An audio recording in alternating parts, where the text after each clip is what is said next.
Okay, so we're making a wireframe today of the hero image on a website. Now, if you're wondering why are you in bed, Joshua, I'm in bed because this is so easy to do that I can be in bed. I don't even have a mouse, okay? I don't even have a mouse and I can do this. If I don't have a mouse and I can do this, you can definitely make a wireframe. So, people get intimidated by Figma, but it's not hard. It's very, very easy. So this is what we're going to be making in Figma today. I'm going to put the camera away so you can stop staring at me and we can get to work. Okay, so we're going to be making a wireframe today in Figma. It's going to look like this. So let's get started. First things first, you want to get yourself a frame, right? Because we're using, well, it's not Framer, it's actually Figma. We need a frame, okay? So we're gonna click on frame by going up here, we click on frame, you saw me do that. And then we're gonna go to desktop. Why are we going to desktop? Because we are making a website, which will be used on desktop. Does everybody understand? Is there any questions? No? No? Okay, let's continue. So, next thing, what we need is a grid. Why do we need a grid, Joshua? I'll tell you why. Because when we want to place these little rectangle thingies that we have here, right? We want to place these on our screen. Let's try to place them without a grid, okay? So let's get a rectangle, draw one. Now, I can place them on my screen, okay? Like this, like so, right? But if I place another one, wait, what am I doing? If I place another one, right? Control D, and I want to space these things evenly apart, it's going to be hard because I don't really know how spaced apart they are. Like, I want these to be evenly apart. I might think even is here, and then I want to place another one like this. And then I can't really because I don't really know how even it is apart, you know?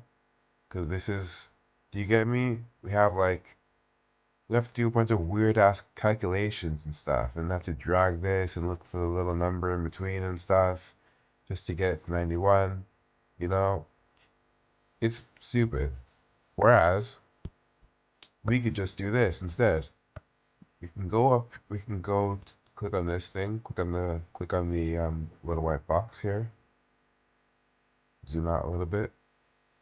We're gonna put a layout grid here, okay? And what this will do is it's gonna allow us to place things on this grid, and it's gonna basically give us like a little helping hand to make sure that we don't like place anything in the wrong place, right? So we're gonna click here on layout grid again on the little boxes, and then we are going to click on size. Sorry, click on grid rather. We're gonna change this to columns, okay? Because columns are better than grid. And then we are going to give ourselves a 12 count, okay? Why a 12 count, Joshua? Well, the reason why we do 12 count is because 12 divides nicely. So, for example, you could have 12 divides nicely like this. You see? You can have two boxes that go like that and that. You see? Two. And then we can do something like this.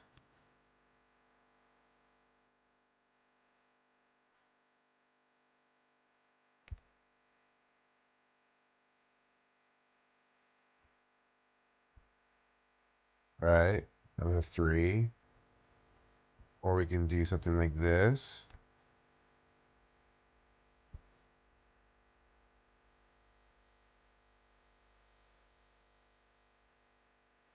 Um, you see, we can do something like this. So basically, 12 just divides really nicely, and that's why we use 12 columns instead of like anything that's something like 10. if we change this to 10, what happens? You want to see what happens when we change this to 10, don't you? Okay, I'll change it to 10. Oh yeah, and you can, if you want to select, like, you see how right now I can't actually click on the grid, okay? You can't click on the grid. So, in order to click on the grid, you can just press desktop, and then you can click on the grid again. Come over here, grid, and change it to 10. Let's see what happens now. Do you see how messed up everything is? I can't place everything as nicely as I want to. So picking 12 will just give you the best amount of options. Um, yeah, I hope I'm explaining that properly. But if you don't understand, then, just take my word for it. There are more things to worry about than how many columns you pick. So for now, just pick 10, okay? I mean, sorry, 12. Pick 12. Then, we're going to give ourselves a little bit of margin as well. Let's go for like 140 pixels margin. And we're going to give ourselves a bit more gutter. So what is...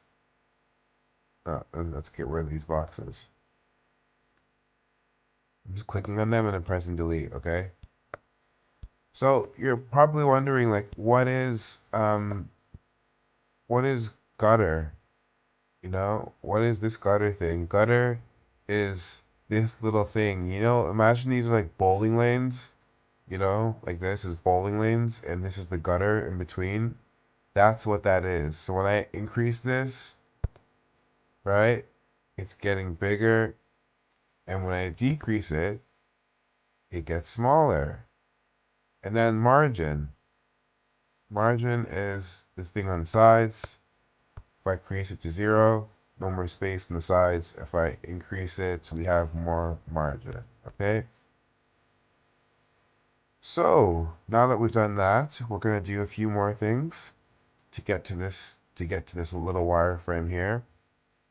So, we are going to give ourselves a rectangle.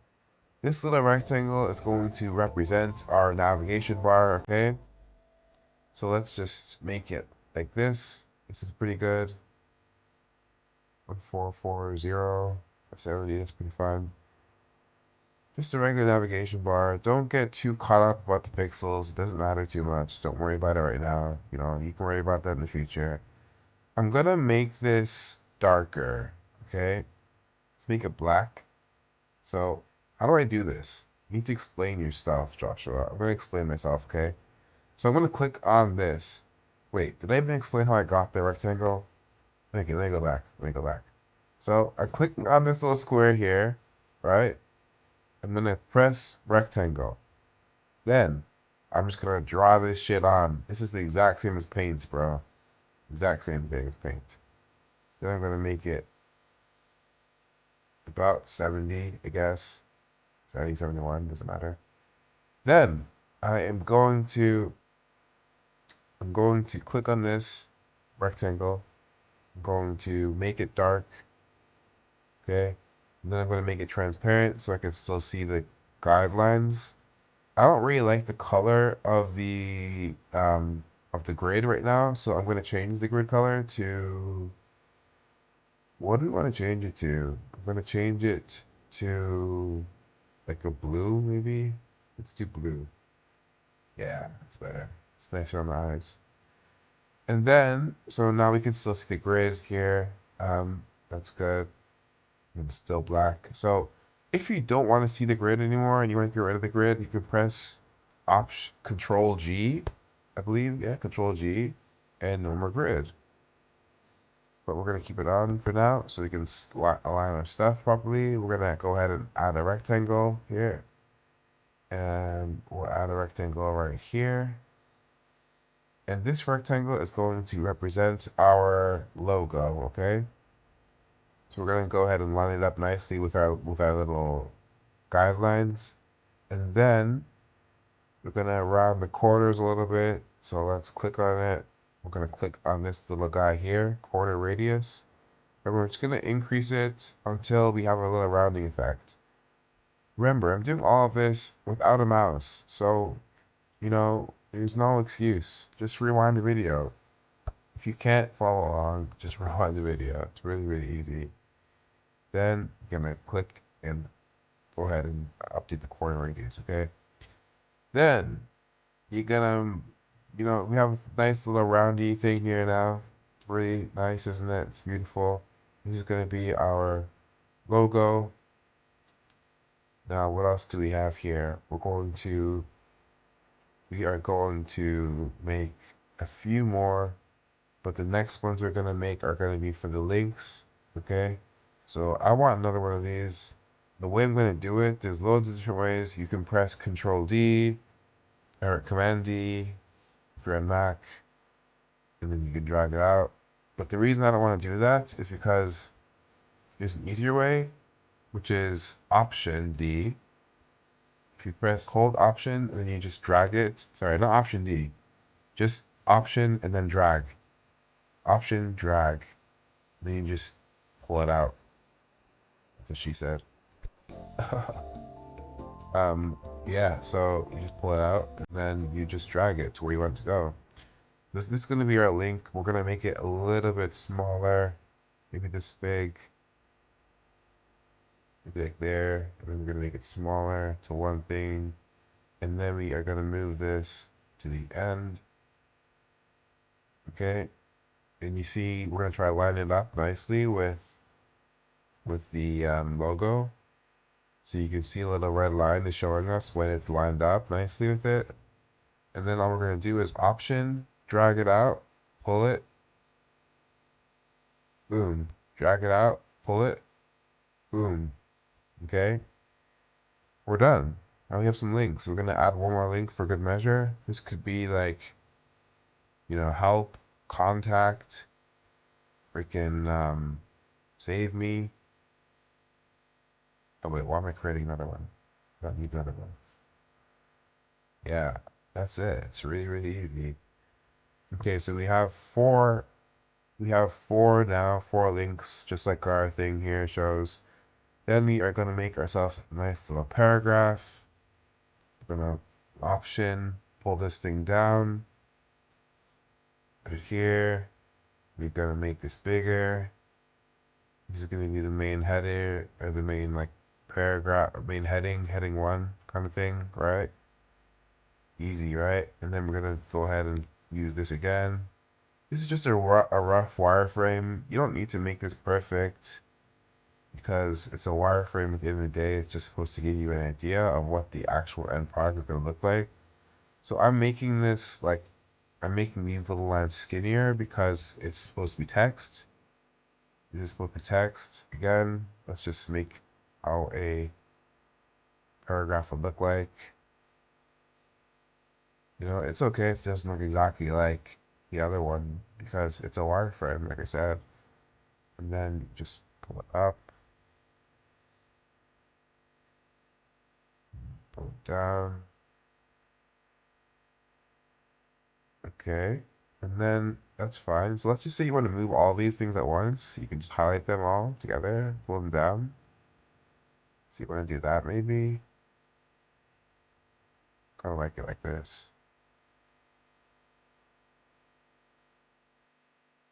What the heck did I just do? You can highlight these as well. And you can center align them. Not that you really need to. Um, yeah, I mean, I should probably just leave this how it is though. That was just for, that was just because I wanted to show you what it looked like.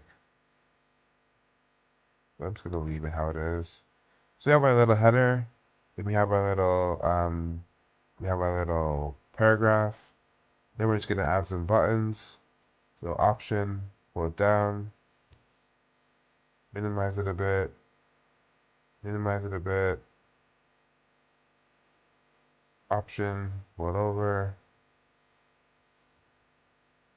So this could be like book now, maybe discover our sessions or something. And there you have it. It is pretty much done.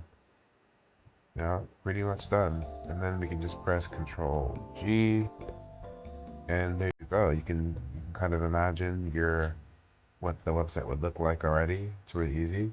But this is why you do wireframing, so that you can plan things out. You can get a rough idea of how things are supposed to look, and that's how you wireframe a hero section of a website. If you like this video, you know what to do. Yeah, I hope if you have any questions, leave them down in the comments, and I'll get to them. Peace out.